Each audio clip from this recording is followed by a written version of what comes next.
Menteri Pendidikan dan Kebudayaan Muhadjir Effendi mengungkapkan, pemerintah terus menggodok peraturan terkait aturan guru pengganti pensiun. Pasalnya, alasan ini yang turut menjadi pemicu banyaknya rekrutmen guru honorer di sejumlah daerah. Mendikbud pun menjelaskan bahwa diperlukan keputusan Presiden atau Kepres yang mengatur tentang guru pengganti pensiun, meninggal dunia, atau mengundurkan diri. Kalau Kemendikbud sih maunya ya yang honorer terutama ya tuntas itu. Tuntas secepatnya, lebih cepat lebih baik. Dan kemudian kita membangun era baru, bapakan baru yang lebih terprogram, lebih tersistem. Nah, program apa sebetulnya kalau guru honorer ini tuntas, satu hal yang harus kita tangani adalah perlu ada Kepres yang mengatur perekrutan guru pengganti pensiun.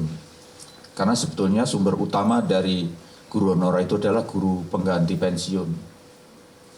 Karena setiap tahun itu guru banyak pensiun, sementara pemerintah daerah tidak boleh mengangkat guru, sekolah kalau ditinggal guru pensiun nggak ada yang mengajar, maka kepala sekolah ngangkatlah guru-guru.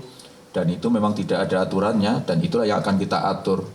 Bagaimana nanti apakah Pemda atau sekolah dalam memenuhi, mengganti guru pensiun, dan guru meninggal, dan guru yang mengundurkan diri. Lebih lanjut, Mendikbud menegaskan bahwa pihaknya menghimbau agar ke depan tidak boleh dilakukan moratorium terhadap guru. Pasalnya, jumlah guru yang akan pensiun telah terdata dengan baik ataupun penambahan guru terkait dengan penambahan RKB atau USP.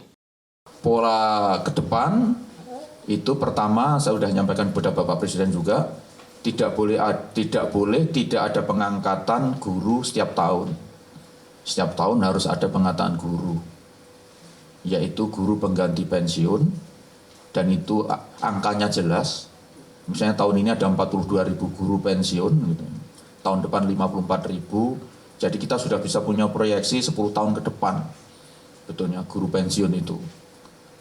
Jadi tidak terlalu sulit, kita punya data sampai gaji-gajinya.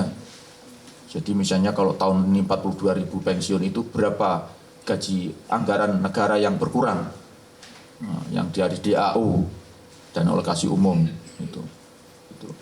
Karena kalau kemudian mereka diganti guru honorer hanya diambilkan dari BOS, itu praktis sebetulnya tidak mengambil dari DAU tapi mengambil DAK non fisik. Tapi ironisnya DAU tiap tahun naik, gurunya banyak pensiun nggak diganti tapi DAU-nya untuk gaji guru naik gitu. Ini jadi ada persoalan anggaran yang juga masih perlu kita klarifikasi.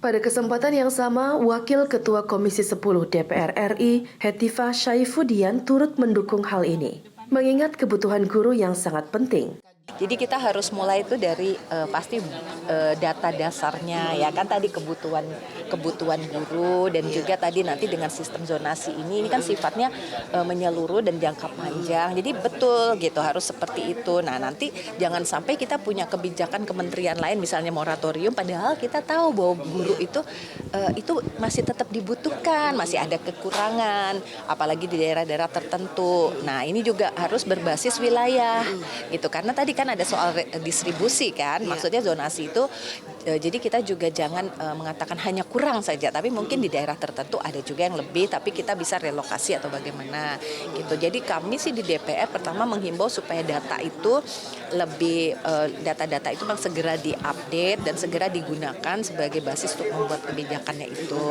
Nah, kemudian yang kedua tadi penuntasan lah gitu. Saya juga sepakat sama Pak Menteri kalau soal guru honorer ini kan sebenarnya kita tuh pengen gitu masalah ini benar-benar tuntas dan kita nanti memulai hidup baru, maksudnya memulai satu kebijakan yang baru. Uswatun Hasanah, Amarudin Jauhari, Televisi Edukasi.